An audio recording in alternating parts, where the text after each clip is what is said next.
We'll see if we can get going, I suppose.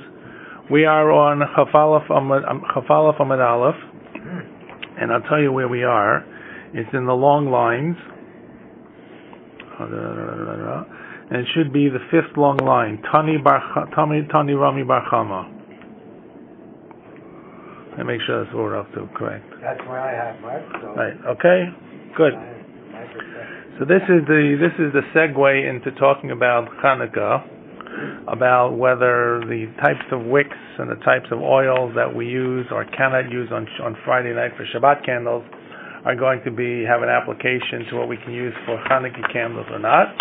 And you'll see that there are three different opinions, one perfectly on time. Chaf Aleph Amud Aleph on the fifth long line. We're just starting at the two dots. Tani Rami Bar Chama. Okay?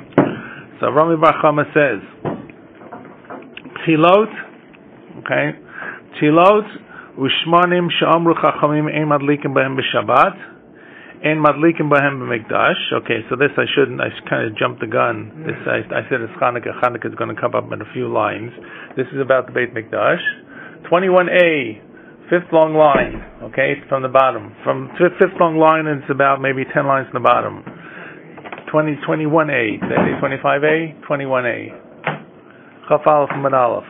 Try it again. Tani Rami Bar Chama. Psilot u'shmanim shema chachamim ein madlikim b'Shabbat, ein madlikim b'Mikdash. So Rami Bar Chama says that the wicks and oils that you can't light on Shabbat, you cannot use in the Beit Mikdash. This is for the menorah that was used in the Beit Mikdash, which of course we believe we see on the Arch of Titus. Though it is, just want to say it's by no means 100% that is the menorah, right? It likely is. The bottom is not right. The bottom is not right. We know the bottom is not correct, and nowhere is it identified as the menorah. But we assume it is because that's why they're schlepping it, though it has been pointed out there were various different candelabras throughout the temple to create illumination, right? And as you know, the Chabad and the Lubavitchers have a menorah that is more triangular in shape rather than curved. But it's likely... Well, we know that the first menorah, clearly that's not the one with the original Beit HaMikdash. Correct. A whole different description, right? But the second Beit HaMikdash... is there any description of when they were designing it? I don't think so. No. There are no pictures. There's no pictures. Correct. There's a description. Correct. So I'm saying all we know is it makes sense. It seems to fit the description, and it does have 7 branches. It does have the round things like the pomegranates and the bells and everything. But I think the coins, there were pictures of the menorah, the old coins in Judea. And the old coins, possibly, yeah. Someone told me in the burnt house there's a picture of the menorah in the old city, but it was closed when I was there this summer. I couldn't get in. They were doing renovations. They were just trying to clean up the burning. They were trying to. Just kidding. The modern state of Israel decided is good enough. Right. Agreed. Okay. By the way, the base that doesn't match is probably, if it is the original menorah, as we probably believe it is, then it's likely that the base was broken in the pillaging of the temple, and they kind of crafted or grafted, I should say, a different base just to give it stability to schlep it all the way to Rome. Okay, so at any rate, this is the menorah in the Beit Mikdash. You can't use these kinds of wicks and these kinds of oils. Shinemar lahalot ner tamid. As the pasuk says, it shall be a continual light, tamid, which was, by the way, our ner tamid is, of course, set up in the Beis HaKnesset. It really represents the fact that the menorah was lit and burnt the entire night, and we believe the one candle, at least the Ner Ma'aravi, which is not clear, was the western one, it may have been the middle lamp, burnt all the way, even on the longest night, all the way till the morning. So, Hu Tani Lava Hu Amallah, so Rabbi Bar Chama brought this Braita, and he explained it. What does that mean, Tamid? Kadei Shetei Shalhevet Oleh Me'eleha, Velo Shetei Olah Aidei Davar Acher, that the Shalhevet, the flame that comes up out of this menorah, shall come up by itself. In other words, the wick will be strong enough and consistent enough to pull up the flame, and you won't need to create a different type of mechanism to help draw the fuel up through the wick. So therefore there shouldn't be a deficient, so it can't be deficient in either the fuel, which would be difficult to be drawn up through the wick, or the wick material itself. Okay? So therefore, the same way that we're concerned about what the oils and the wicks will be on Shabbat, which is a concern about doing malacha, that we shouldn't reach over and bend and fix and it'll go out and everything else, would be the same thing in the menorah. It should be self-standing and self-fueling. or self-combusting. Tanan, we have a Mishnah in Masechet Yoma. It says, "Mivloi mechnasei kohanim umehamnehem hayu mafkiin umehem madlikim simchat beit hashoeva." They would take the leftover michnasayim, the breeches, or the pants of the kohanim, and with the ties on them. They would undo them, and they would use these for the wicks on the menorah. This is one of the... Well, questions what they're made of. No, the ordinary kohanim, what does it say? Well... Ordinary beggar of doesn't matter. Kohan, isn't Aaron's sons, they had like regular kohan begadim? Not the kohan begadim. Sure. So, and what would be the concerns? So this could be made of semer, wool, and we had said that they would not use, they wouldn't use this for the wicks for we said one of the things you cannot use, and this was the previous piece of what we did last time, was you can't use wool and you cannot use goat's hair. So even if it's combined between wool and, let's say, linen, there still is a wool content. So you see that they would use this they would reprocess these garments in some form to make them into wicks. So how could they do this for the Beis Hamikdash? It says it has to be self-fueling itself. It doesn't need to be, can't have any kind of assistance. So the Gemara answers that this Mishnah, which is talking about using these leftover parts of the Kohanim, is talking about Simchat Beit HaShoeva Shiny. This is about not the menorah in the Beis Hamikdash. This is using for the Simchat Beit HaShoeva, which they use to light lamps all around the temple and all around Yerushalayim to give additional light. They said there was no house in Yerushalayim that was not illuminated by the lights that were lit up for the Simchat Beit HaShoeva. So consequently, this was not a concern. If those went out, big deal, right? It was all over. It's like if one street lamp goes out, you call the public works, right? But if the whole city goes out, it's a problem. What's wrong with wool? Wool is going to singe. Wool is not going to be a good wick. Doesn't suck it up. And when the fire grabs a hold of it, it's going to singe. So it singes more. So as a result, wool was considered to be a less than perfect fiber for using for wicks on Shabbat. So commentary here, wish I could read it out, but he said since the Kohanim couldn't have dirty clothes, they couldn't. Sounds like they might not be able to get rid of them or something. Maybe if they got dirty, Hayim Motzim, Gadim L'Shimush, B'Tilot. So I don't know. So I actually should read it more slowly. In other words, they would basically, when the clothes would wear out, they couldn't wear clothes. The clothes got dirty and clothes got worn. They didn't patch them up. Yeah, well, you can't use them for chol. I think he said. Correct. Right. You can't use them just for. Right. So therefore, they want to use them for something holy. It's very similar to what we do. What do you do with your leftover lulav? You use it for burning the chametz. Mm-hmm. Correct.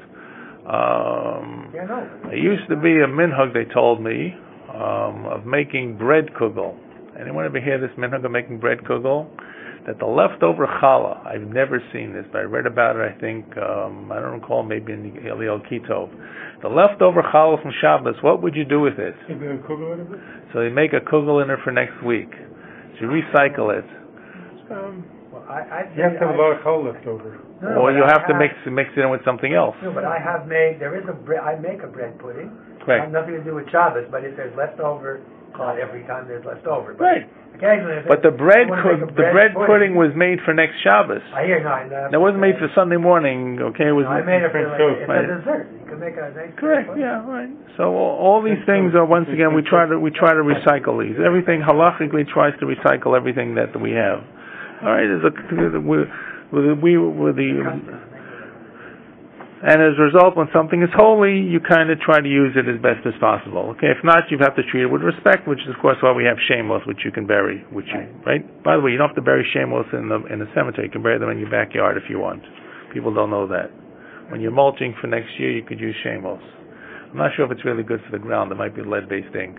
So, but otherwise, we did that years and years ago. And we dug it up, and it didn't really rot out the safer. The Sefer? The book, whatever it was. Okay. I remember. We have to keep it a long time, I suppose. All right, whatever, okay. There you go. So leave it alone. You should put it back in and now check it. Put a time capsule with it too. Okay. So anyway, so the first answer is, the Gemara's answer is, we're dealing here now with the menorah in the Beis Hamikdash. We're dealing here with the Simchas Beis HaShoeva. This is not the same menorah. It doesn't have the same requirements. You can use cruddy kinds of wicks, cruddy kinds of oils. It's really about utilitarianly, practically making sure that Jerusalem was lit up. So if you had one poor wick out of many, that's not a problem. It's not about Shabbat, and it's not about the menorah in the Beis Hamikdash. Now the Gemara says, well, we have another one. Toshma, the Tani Rabba Bar Marmasna. Big day, look at this. Big day kahuna, shabalu. This is the same, almost the same thing. This is not mechnasei kohanim, and mehemneim is the big day kahuna. Shabalu that wore out.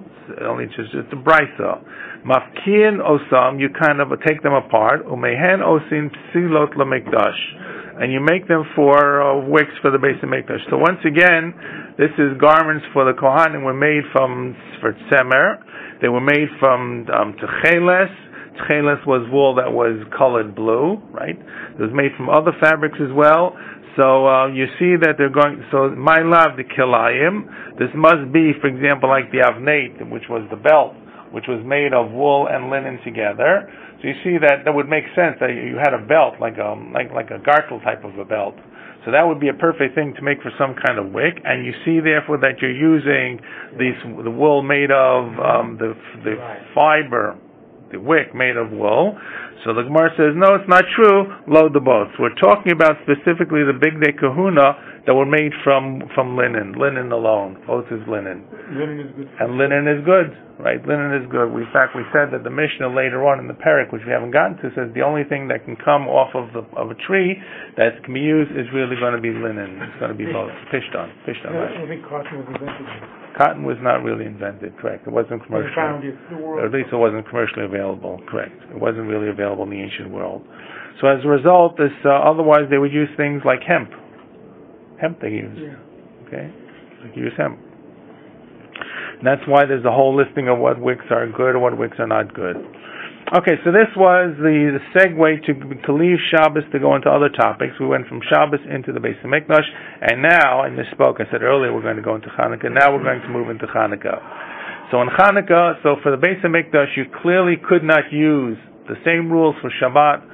Wicks and oil are going to apply, as the same thing will apply for the Beis Hamikdash. The only exception is not the Beis Hamikdash, but in terms of actually Simchas Beis HaShoeva. By the way, Tosos seems to ask that if you can't really use holy material, holy begadim, you have to recycle them. How can you use it for Simchas Beis HaShoeva? That's not really holy. That's not like a carbon. It's not like a part of the avoda. And so the Tosos basically says that, you know what, it was similar to it. It was allowed to allow the Beis Hamikdash to work. It had created illumination. It was for the cover of the karbanos, for the cover of the Beis HaShoeva. So therefore, it's really considered good enough. Okay, so even though it's a denigration, it's still within the purpose of using something for sacrosanct. But it doesn't necessarily need the wick does not have to be as holy, as meticulous as it is for the Beis Hamikdash, for the menorah. Okay, Amar Afuna, 3 lines to the bottom. Here comes Hanukkah. This is like Christmas in July. Amar Afuna, Psilos u'shmanim shama chachamim em adlikim b'Shabbat, em adlikim b'hen b'Chanukah, bein b'Shabbat, bein b'chol. Okay, so according to the first opinion, there'll be 3 opinions. All of the above, some of the above, none of the above. According to the first opinion, whose opinion is Rav Huna, that the Neiros of Chanukah, of Shabbos, that you cannot use the wicks and the oils for Shabbat, that you cannot use on Shabbat, you cannot use them for Chanukah as well. Neither for Bein b'Shabbat, Bein b'chol. Neither for Shabbat, and neither for weekdays. Right. Okay? What's the implication? Why not? Just can't. That's it. Well, so, maybe again. You just can't? Well, you can't. Beis Hamikdash. Not Beis Hamikdash. But I'm saying, when we said before, Shabbat, we were worried you're going to adjust it. First of all, they could do things in the Beis Hamikdash on Shabbos that you couldn't do in regular places. So I don't know. Let's leave the Beis Hamikdash out. Let's talk about Shabbat. Let's leave the Beis Hamikdash, which is a special area. Let's talk about Shabbat. So Shabbat, you can't use wicks that'll flicker, right, and you can't use oils that don't provide a clear light. Yeah. So why would Rav Huna make the application to Hanukkah? There are two implications. There's two reasons that support this. Because he says you can't do this for weekday, lighting menorah, Hanukkah menorah, and you can't do this for lighting the Hanukkah menorah on Shabbat. So the first implication is that you could use the light of the Hanukkah candles. Not what we do. Don't try this at home. This is not what we follow the halacha. We say we cannot use the light of the Hanukkah menorah. In fact, what do we have? We have a shamash, correct? But the implication of what Rav Huna is saying is that he believes, this opinion believes, you actually can use the Hanukkah menorah light for illumination. Ergo, therefore, if the light flickers, or the light is poor, or the oil is not coming up clearly, so what will you tend to do? You'll tend to adjust it, okay? Or it's not going to work. What's wrong with that? He said you could do it on. He said you can't do it on a coal either. So you see, so therefore, in other words, because you want to have light, that you can actually will be a clear light. So in other words, you're right. So you could, but the implication is for the kedushas and neiros, you could use this light, and therefore you want to make sure the light that you have is not going to go out. You'll be frustrated. What about Shabbat? So Shabbat. What happens if the candles go out on Shabbat? Well, let's see in a moment. Let's read what Rabbi says. My time of the Rav Huna.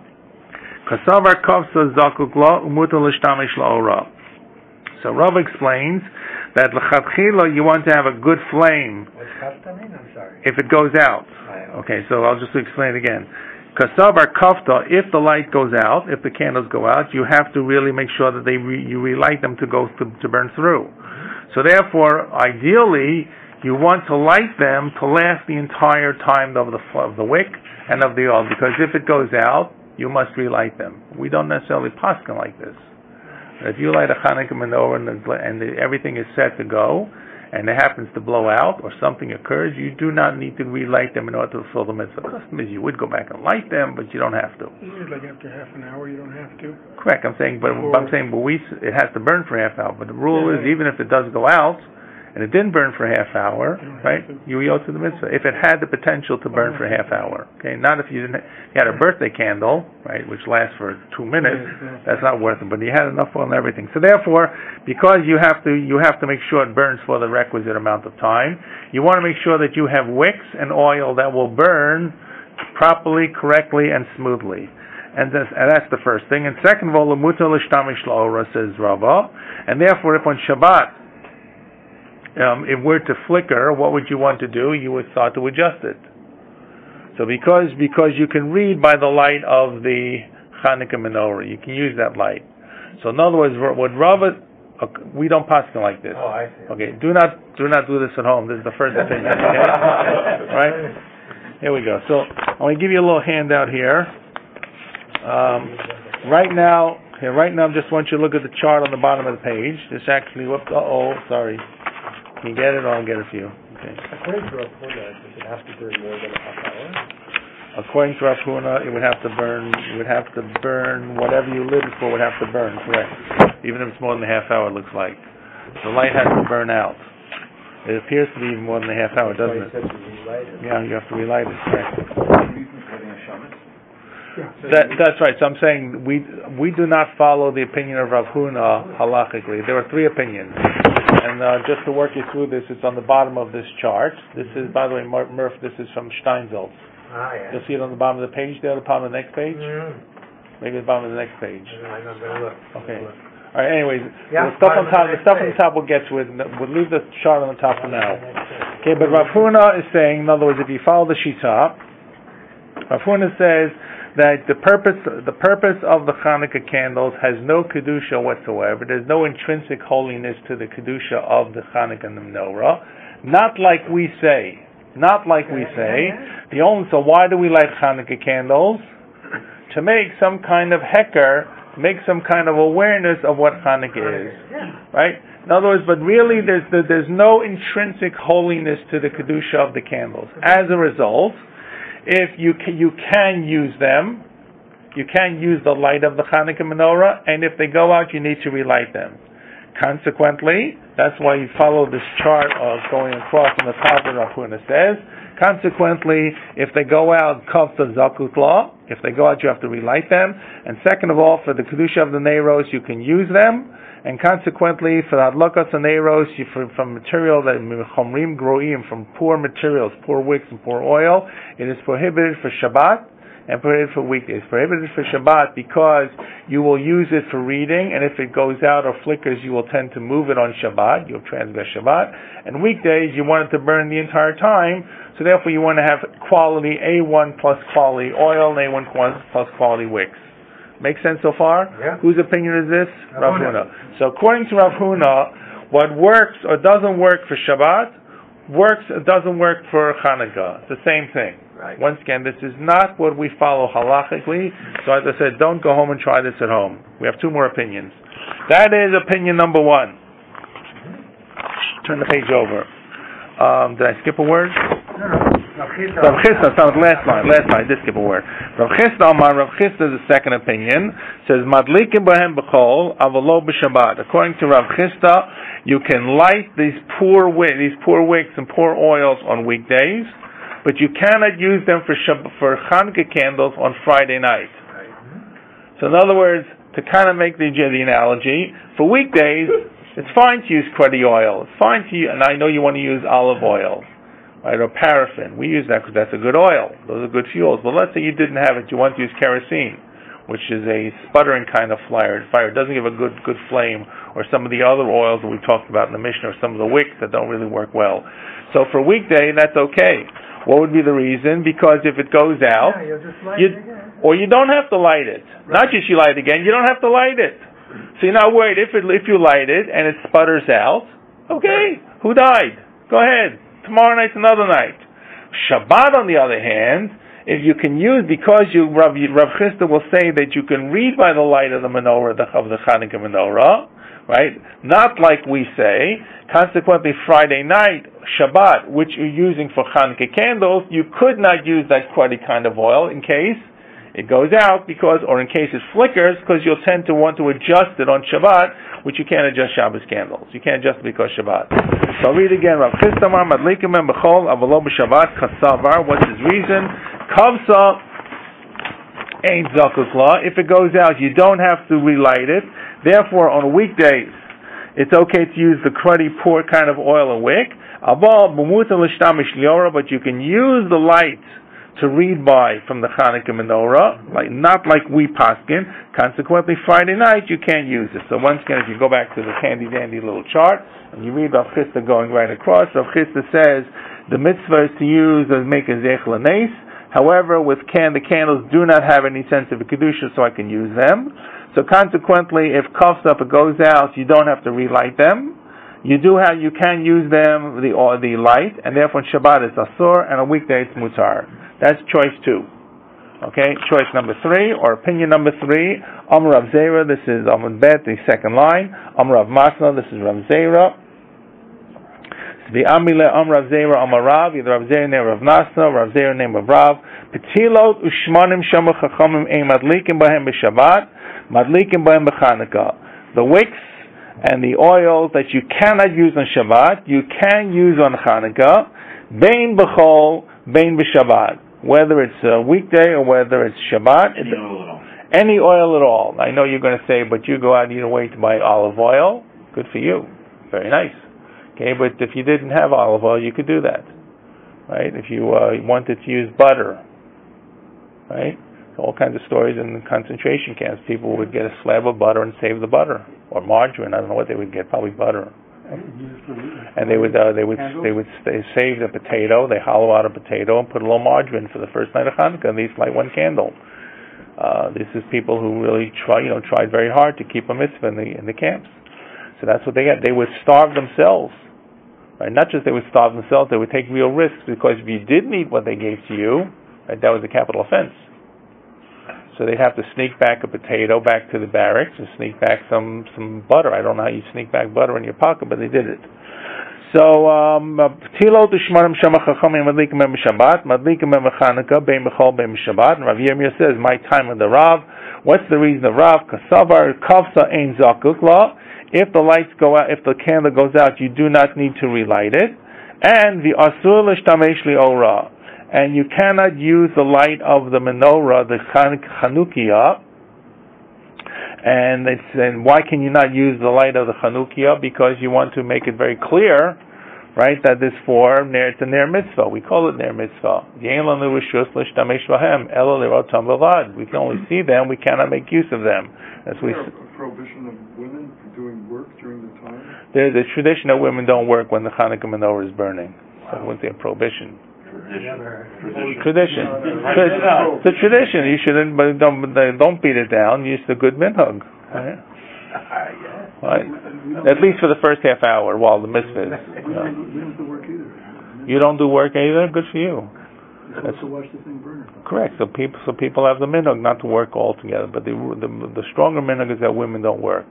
And that's really because women were part of the miracle, and that's because there was the story of Yehudit, or in other stories which took place, there were stories about women who killed their children because they didn't want them to be turned over to the Syrian Greeks. The Brit Milah was outlawed. So if you didn't have if your son got beyond the 8th day, then you either killed it or took a risk, or one way or the other. So there are all kinds of heroic stories that take place in the pre-Hanukkah history of the Jewish people. You have to remember the Hashmonaim, Yehuda Maccabi and Matisyahu are really revolutionaries.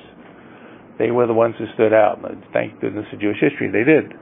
But at any rate, that's where the custom comes from. But this is more not that we're doing work. This is you cannot do work by the light of the Hanukkah menorah, which today is not so much a problem for us because we have so much ambient lighting, fluorescent lighting, LEDs, regular incandescent lighting. You don't really appreciate it, right? You don't really need the shamash. Okay, the shamash, by the way, serves really two purposes. The first purpose is it creates a secondary light that you're using. The other purpose of the shamash is to light the candles. Because otherwise you'd end up probably lighting candle 1 to candle 2, candle 2 to candle 3, candle 3 to candle 4, which may or may not be correct, and we'll learn that in the Gemara in a couple of dapim, whether you can light from one candle directly to another. The other choice is you use a match, or to use some kind of small candle that you wouldn't keep burning, but you would need some kind of shamash. I'm looking at your chart and I see the others even say that there's no kedusha to the candles, and he never said it's kedusha. He just said ein lazalzel they shimush b'neros. I don't know what does he mean to say? What he means to say there is it's hard to define what the kedusha of the candles are. What does that mean? How do you understand the kedusha of Hanukkah candles? What is? You talk about the kedusha of a Sefer Torah. I understand the kedusha of a Sefer Torah. I understand the kedusha of a Beis HaMikdash. I understand the kedusha of Shabbat as a sanctity and time. But what does kedusha of the candle means, of the light? In fact, it's very ethereal. Shabbat has a period of time. Beis HaMikdash has a locus. The shul has a location. Sefer Torah I can touch. It's real. I cannot. We talk about Tumah and Tahara, right? The things of Kodesh, Karbanot. So what does it mean? Commemoration of the next. Right. So because otherwise, what does it really mean? This is right. the next. The candle is not kadosh. The 44 candles you get in the box do not have holiness. It's the fire. It's the light that's emitted. It's the reaction that is giving off light that has kedusha. What does that mean? So that's why Steinsaltz kind of writes in a funny kind of way. He doesn't say kedusha. He uses the term ach ein l'zalzel b'mitzvot aydei shimush b'neirot. We shouldn't denigrate the sanctity or the mitzvah by using the neirot. So the sanctity itself is a negative kind of act. We don't misuse. We don't use them for any purpose. So what do you use them for? Use them to produce light, not to use the light. Right? So it sounds like this, but that's what the kedusha means. So I think that's why Steinsaltz wrote it in that kind of funny way. So at any rate, so this is the third opinion, and this opinion of Rav, which is said in the name of Rav or of Masna, is the opinion that we do follow. So really, practically speaking, if you did not have any other kind of oil, you could use any oil that you wanted to use. All right. I don't know what kinds of grades of oil they use. I notice sometimes in Eretz Yisrael I've seen where they use olive oil, they say it's not for human consumption. The olive oil that they produce for lighting candles. I don't know what that means. They're now gelling the olive oil by combining it with paraffin to make it into a gel. Right, I've seen that too. But I've seen in Eretz Yisrael where they sell olive oil for lighting Shabbos candles, and it says it's not for human consumption. So I'm not sure what that means. It may have pesticides. When you do olive oil or any oil, like the first press is a virgin, right? And then you just press it out. Then you get the oil inside, you can't get it out, so they use solvents. Correct. So the solvents mainly. Maybe the solvents are there, right? Right. Correct. Like canola oil, they use solvents, and then they evaporate off the solvents, and they're left with the oil. Could be. They use food grade solvents. Right. Good. Right. Someone told me, maybe someone wants to research this. Someone told me that people use the esrog to make like esrog whiskey or esrog jelly or something like that. Someone told me that they really could pound these things with a lot more pesticides because they're not meant for human consumption. Someone want to find out if that's really true or that's just simply a nasty rumor that's going around. No, I'm saying it would make sense. I don't know. You take the cost of one etrog. You can say etrog is $40. You just say. Correct. So I'm saying not you and me. I'm talking about the orchards. The orchards. They figure it's not for consumption. Right. So I believe that there are certain rules. I'm quite sure there are certain rules even with fruits and vegetables that you can't smack them with pesticides, whatever they use today, between a certain time and the fruit is picked. So it should break down on the fruit. So I don't know. So let me know because before my son-in-law makes more of his as his whiskey from the some mixed with vodka. Could eat it. Correct. It is a food. It is a food. It's just because we don't, but we could. But it's not meant for consumption. Anyway, so someone, if you find out, let me know, please. If not, we'll just go on our merry way. Okay. And anyways, so these are the three opinions, and as I told you, the last opinion is the one that we follow. And look what happens here. Amru Rabbanan Kamei Diabayim Mishmei Rav Yirmiyah V'lo Kiblei. So who is this last opinion? Did I skip a line? I think maybe. Okay, I'm Rav Yirmiyah. My time of the Rav. Kasavar Kofsein Zakuk Law. Maybe I didn't read that. So this is really the reason Rav Yirmiyah says for the third opinion, which is Rav's opinion, that says that you can use cruddy oil and you use cruddy wicks on Shabbos and weekday for Hanukkah candles, is because if it goes out, you don't have to relight it, and you can't read by the light of the menorah of the Chanukiah, so therefore you don't care if it flickers or goes out and so forth, or you won't adjust it. So the Gemara now says, Amru Rabbanan Kamei Diabayim Mishmei Rav Yirmiyah V'lo Kiblei. So the Chachamim said over Rav Yirmiyah's explanation for Rav, which is what the explanation makes sense, to Abaye, and he didn't accept it. In other words, he didn't sit right with him. That was the reason. So Kiyasa Rabban, when Ravin comes from Eretz Yisrael, we've talked about this a number of times, that Ravin and one or two other, Rav Dimi, for example, travel back and forth from Eretz Yisrael to Bavel. And when they show up, it's like when the mail ship would pull in, and he would bring all the news that they heard from Rabbi Yochanan, because Rabbi Yochanan was the big Rosh Yeshiva. So when Ravin came, the Chachamim went to Abaye, and they said the same thing again. Kamru Rabbanan Kamei Diabayim Mishmei Rav Yochanan. They said, "Nay, Rav Yochanan." They said, "Ooh, Rav Yochanan said it. It must be true." V'kiblei, and he accepted it. So when they told him the first time in the name of Rabbi Yirmiyah, he said, "Nah, it can't be." When they said Rabbi Yochanan, that already made an impression upon him. So you see, it's not what you know; it's who you know. So and he said, and Rabbi said, "Izakoi gemirno l'shmaita meikar." He said, if I were zeicha, if I were worthy, I would have really learned this statement or this teaching from the beginning. In other words, Rabbi is basically saying, had I really known what this was, that it was said by Rav Yochanan, and really true, it's too bad I didn't know this years ago, so to speak. Too bad I only learned this now. So the Gemara says, wait, for Hagamra. But he learned it now. What's the big deal whether you learned it now or you learned it 10 years before? So the Gemara says, Nafkamina legirsa the yinkasa. So the difference is, girsa the yinkasa means what you learn as a kid stays with you much longer, right? We all agree with that? As we get older, we all appreciate that, correct?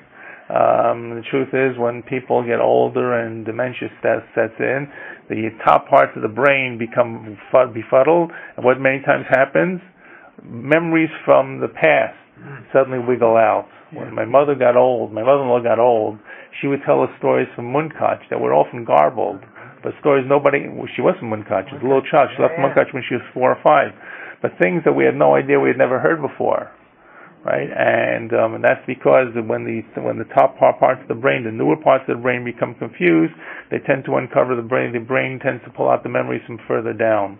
So when people get older, sometimes you hear them, they start talking back languages that they only talk as a youth, right? Yiddish or Hungarian or something, because those are the early things that are put down. So we don't really understand how memory works. It's very, very complex. But anyways, Girsa D'Yinkasa is the first things you learn. It's not just that they're less complex. When you learned them, they were complex. When they taught you the multiplication tables, you thought that was the end of the world. And you learned how to write script, but you never thought you'd get beyond the letter Z. Okay, and of course they don't teach script anymore because kids are just keyboarding and pounding on their little pads. They don't teach script anymore. They don't teach it anymore. They don't teach cursive anymore. It's gone. My poor grade 3 teacher is turning over in her grave. She spent a lot of time with us. So what do you do when you take notes? They take notes in a mixture of block letters on computers. It's not stressed the way it is. I don't know if they don't teach it at all. They don't teach it the way they taught it. I don't know. When I was a kid, you were a kid. You have to write a check. You have to sign a check. What check? Who writes checks? Who writes checks today? You write a rent check. I don't know. No. That's your signature. Your signature can be anything you want it to be. You pay online. You pay an e-payment. Who's going to send a check to? Electronic signatures. File online. It's a new world, Archie. You and I were the old timers. The world is passing us by. Okay, I'm sorry. This is the new education. Okay, you know what? There's a niche for you. You can open up a school to teach handwriting. Okay.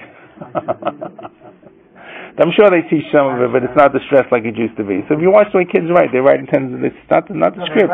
They write. I mean, I'm trying to think. They write. It's a mix of block letters.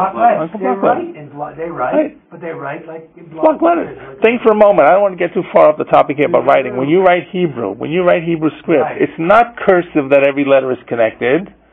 It's letters. Hebrew cursive. It's Hebrew cursive. Now the Hebrew cursive is written, so really the letters can be connected. Right. That's why the Hebrew cursive is written, so that really when you pick your pen up, you're just connecting one to the other. Right? That's why hey is like this, because you're hey. Shin is like the E, not in your mouth making an E, but it's a shin because it comes around. But the bottom line is you're really picking your pen off the page. I don't want to get too far into the topic here, except to say that what you learned as a kid will stay with you forever. Your cursive will be with you for a long period of time, so don't worry. That's the last thing that's going to go, Archie.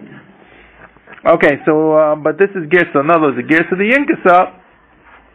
Rashi says, Miskayim yoter mishal zikna. This stays longer than what you study when you were older. By the way, this is becoming less and less important because it's not important today what you know. It's important how you think, how you can apply. Right? What you want to know, you look up on Google. Right? You don't need to know this. How many people know phone numbers? Most phone numbers you probably don't know anymore because they're somewhere in some kind of memory of on your smartphone or your home phone, wherever it is. Okay, let's go onwards. So therefore the nafkamina for poor Abaye, who only learned it when he heard it in the name of Rav Yochanan, was he missed out on this not being part of his Girsa D'Yinkasa. So it's not clear that the difference between hearing it in the name of Rav Yirmiyah and the name of Rav Yochanan was between being a young lad and being much older. But nonetheless, the younger you are, the more it gets impressed into the lower levels of your memory. Okay. Okay, so now the Gemara has one final question on this. The Gemara says, "V'kafsa ein zakuk la." So we're continuing now. According to this last opinion, which I told you we follow, we agree to. First of all, you cannot use the menorah, the Chanukiah, and if it goes out, kafsa ein zakuk la. You don't have to run back to relight it. It's a good thing to do so. You should light it, but if it went out, you're not the mitzvah biyotze if it had the potential. So the Gemara says, Raminhu, we have a question. And here's where we begin introducing the story of Hanukkah. Usually, as you notice, when they introduce material, it tends to come in a back door. Right? The Gemara never tends to walk in a straight line. So first, how do we introduce Hanukkah so far? We just talked about the wicks and the oils. Right. We're really relating it to Shabbat, or Beis HaMikdash. Now the Gemara says, if it goes out, you don't have to relight this. The Gemara says, we'll ask you the question. We haven't even given you the source for this question, but it says, Raminhu mitzvata, what is the time for lighting the Hanukkah candles? Misheteshka chama ashetichla regel min ashuk. The time for lighting Hanukkah candles, it's going to come up a little bit later in the Gemara again, it's really taken from Masechet Sofrim and other places, is from Shkiat HaChama, from sunset, until Tichla Regel Ashuk, until the time that people are no longer... People have gone home from the Shuk, which is, when was that? My Zmanim calendars don't have this particular time. They don't have it actually. That's where the truth is really what is the time for lighting Hanukkah candles. Well, just mention it very briefly now, because people think it's when it gets dark. It's really not when it gets dark. It's sometime after Misha Tishka Chama. Probably only 40 minutes. Right. It's even less than 40 minutes. I would say. Right. In other words, they used to say in New York when I was a kid, it was 15 minutes after sundown, which is much earlier than it gets dark. Tichla Regel Menashuk is a different kind of time. Today, the Tichla Regel Menashuk is until midnight, especially if it's December and the stores are open late before the holiday season. Right. The malls stay open until 11 o'clock. So why didn't this time become stuck? Get stuck as like something that we see all the time in our Zmanim thing? Like we see Misha Yakir, we see Zman Krishma. So the answer is Misha Yakir changes also based upon location, and Ben HaShemoshel also changes on location. Ben HaShemoshel is much shorter in Israel than it is here in North America. But you see it gets shorter. You see how quickly it gets dark. The calendar is calculated for location. And the calendar is calculated for the location. What I'm saying is, for example, here in Toronto, the calendars here say, I don't know the calendars here, but this shul, for example, says that Misha Yakir is from the time an hour before sunrise.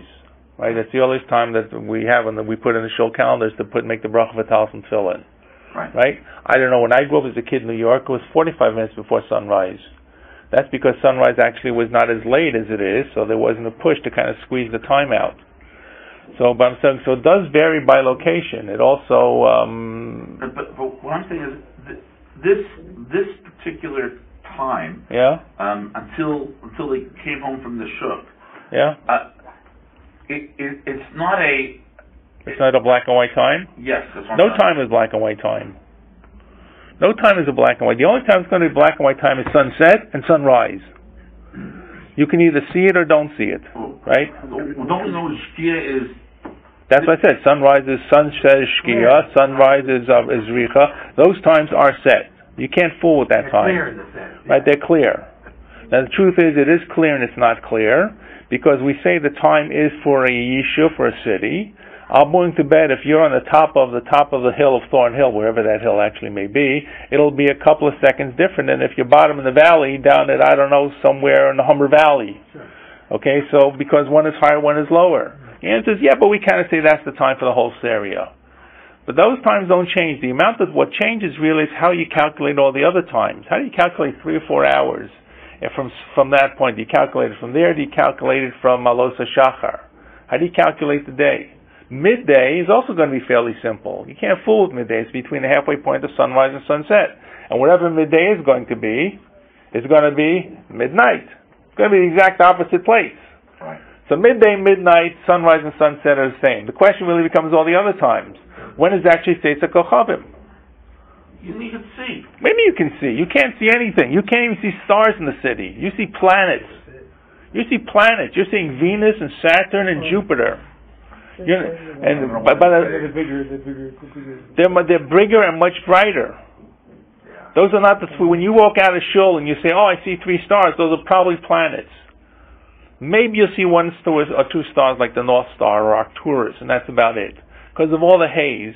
So what does that mean? The stars aren't there? You got to wait till you see 3 stars? Of course, the answer is 3 stars is this kind of time that they used to estimate. So then the question becomes, how do you estimate it? So once again, it depends sometimes on the mitzvah. Is it a rabbinic mitzvah, like the end of a tainus, which is a rabbinic tainus, or is it really Shabbat? Is it Shabbat? So the question is, there are different opinions. Rabbeinu Tam, 40 minutes. All right, well, okay. But that's where it gets a little hazy. So the fact that Tichla Regel and Ashuk is going to depend on your marketplace as well. Right? So all I'm saying is that this mitzvah of lighting Hanukkah candles is not what many people think, that it's when it gets dark, like Shabbat is over. It's not. It's actually before. Yeah. It's It's actually before. The question is that the whole discussion, is it 20 minutes after sunset, 15 minutes after sunset? 15 minutes probably is too short here. A half hour after sunset, it surely is a half hour after sunset, regardless of whether that's already Seis HaKochavim. So that's the time that you can start to light. And you can light as far when? Until Tichla Regem and Ashuk. When does Tichla Regem and Ashuk? Midnight. Yeah, in this country, midnight. Rav Soloveitchik used to say there were 2 times for Tichla Regem and Ashuk. He used to say the time from when people would start going home until they went home for dinner. And then about 7 o'clock would start again, the next Regem and Ashuk. Because people go home and then they go out shopping. But it really is. You can light. People are driving all around. Look out you live on small streets. I back onto Hilda. Now, there are no trucks on Hilda, but there's cars. The cars are going by till about 11 o'clock, fairly reasonably regularly. Yeah, but when they were talking, okay, halacha can evolve. When these people were talking, they're saying, as soon as it starts getting dark, and people start going home. Right. That's it, right? So what does that mean? We have lights, correct. So when does it start to get dark? When the sun goes down. What do we call twilight? Yeah. Exactly. So the period of time here that we're talking about, and this, by the way, this is really where the half hour tends to come about. Says you see, what is the time period? The time period is Mishatishka Rei Chachama, when sunset, from after sunset, which is not clear to us how much after sunset. Sometime after sunset, when it starts to get dark. Achetichla Regem Ashuk, until people are in the marketplace, until the feet are finished from walking in the marketplace. And actually, the Gemara is going to discuss that. So we don't want to give away too much of the coming attractions. The Gemara is going to say it's until the last business people go home. Who are the last people? They were the Tardemoy. The Tardemoyans had the monopoly on firewood. That was the last thing that people picked up on the way home. Right? It's like when you go shopping in Sobeys. What's the last thing that you buy? Probably ice cream or milk. Your perishables, right? Or your tomatoes. You want the tomatoes on the bottom of the shopping cart. But probably the perishables. The same way, the last thing people would buy would be the firewood. And the firewood, when those guys went home, that was it. People had stopped shopping. The marketplace closed down. Why did they buy firewood last? It was probably the heaviest to schlep home, I would imagine. I don't know. You want to carry a schlep firewood, you're carrying a little spices, a little vegetables, a little this, a little that, whatever. But those were the last people, right? Stuff around the market, yeah. Right. The Gemara says those were the last merchants to leave, the Tardemoy, and apparently they had the monopoly on the firewood. So that was it. When they went home, when they closed up shop, that was it. Nobody was around. So that probably was a fairly short period of time. So the Gemara thinks, let's come back to our Gemara now. The Gemara thinks that what this means is this is the period of time that the candles have to be burnt.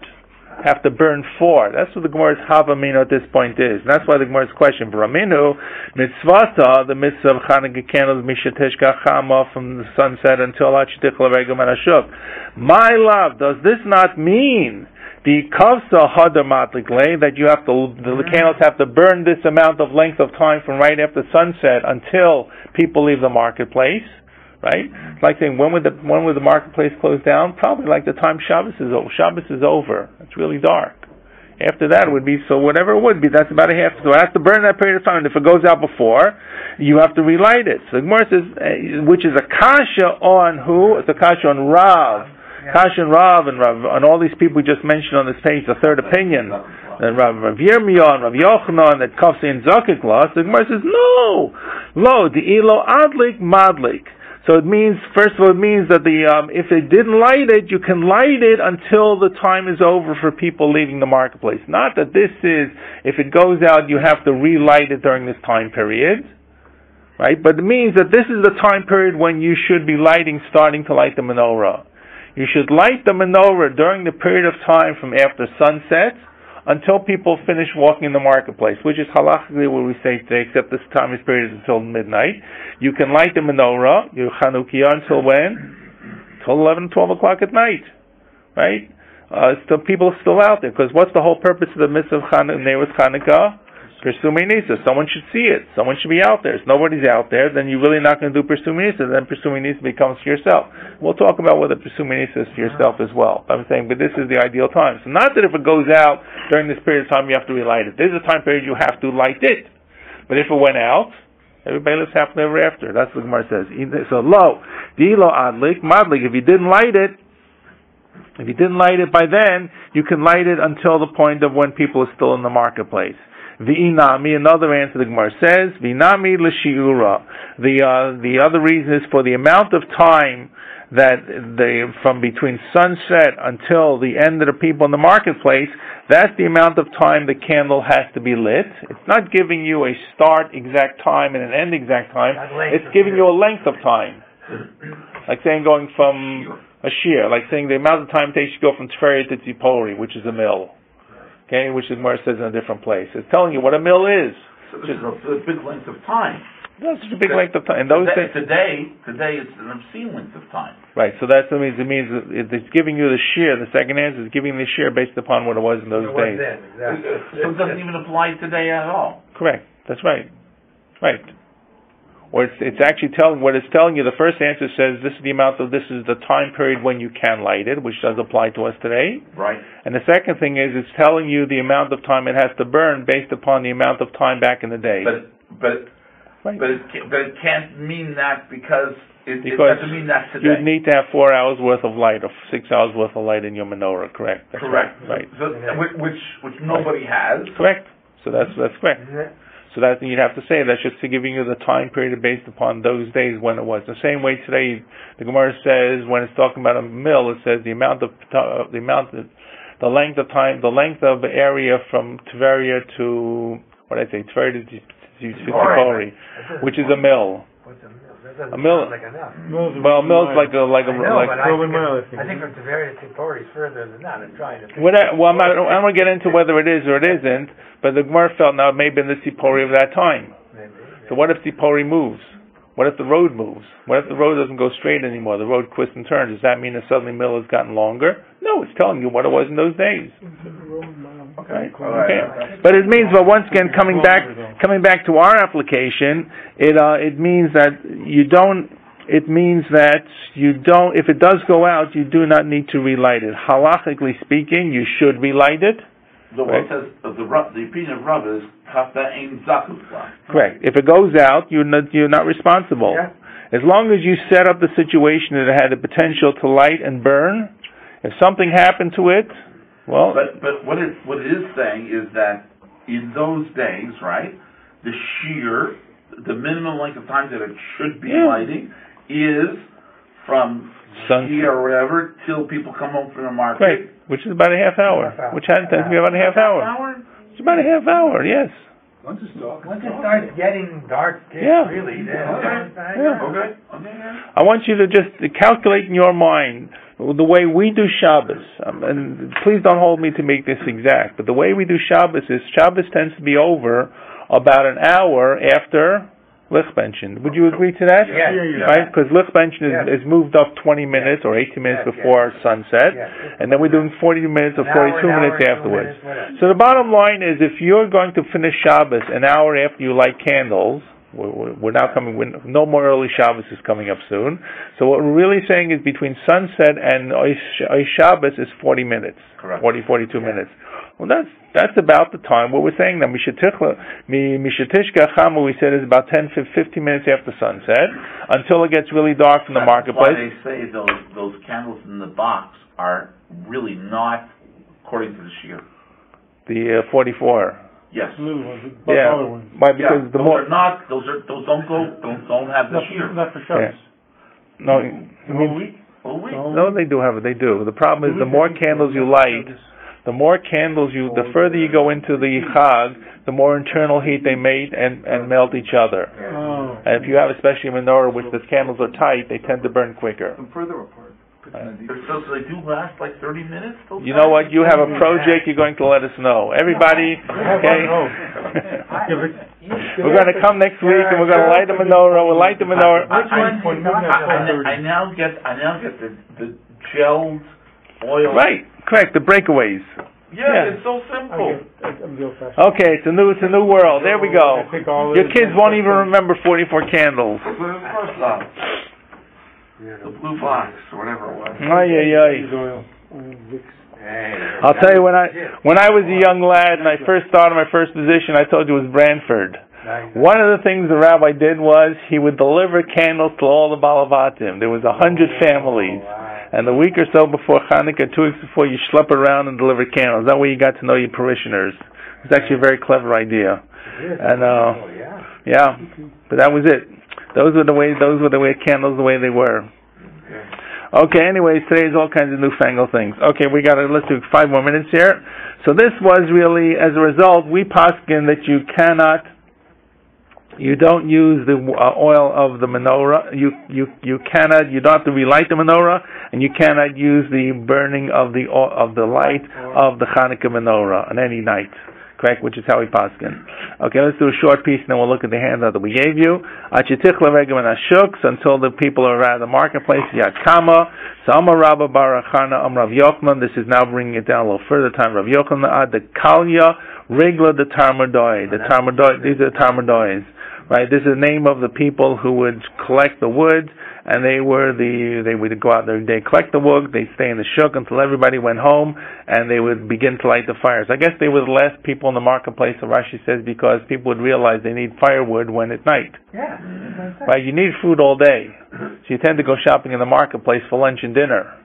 Right, but you only realize that you suddenly are running out of firewood or kindling wood when you begin to light the fire.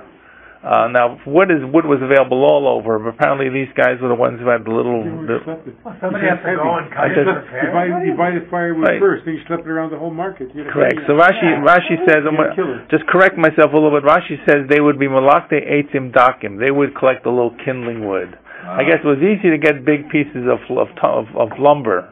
You know, anyone could cut that down, and it was lying all around. This is a society which had a lot of empty forests that were unclaimed, or at least trees or wood. But when it comes to kindling wood, you have to have the right kindling wood that was dried sufficiently in order to be able to catch. So they were the people who sold the matches. They sold the lighting material. Think of this as the guys who sell the charcoal briquettes or matches. First of all, let's think of a society with no matches. Correct. That's why they had to keep a fire going. Or something. Right. Okay.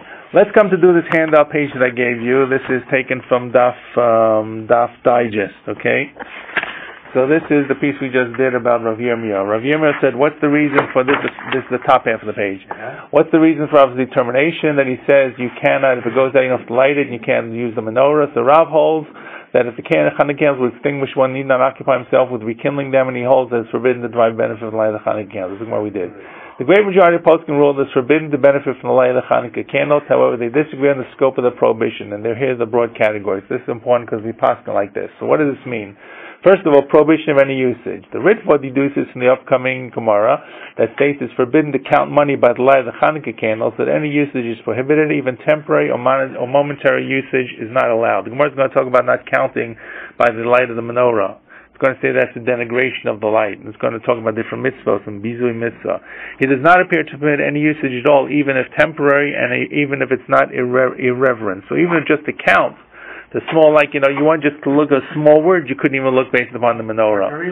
Correct. Or even not even look up which parak it is. Yeah. You want to make sure it's an hey or an aleph or an or an ah or something. In the second opinion, Ramban, Rashba, Ran, and others opine similarly. This appears to be the opinion of the Rambam, and the Bach of Yol Circus knows the opinion of other Rishonim as well. The Rashba and the Ran explain that the reason why no usage is permissible is that the interdiction is based upon a correlation between the Hanukkah lighting and the lighting of the menorah in the temple.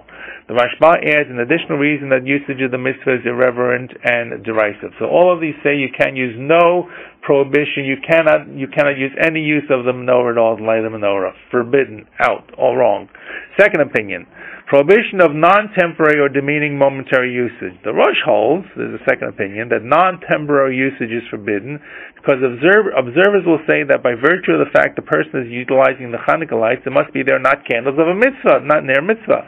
However, temporary usage would be prohibited only when it debases the mitzvah, such as counting money to the light of the Hanukkah candles, because the person must bring his hands close to the candles to be able to discern the coins.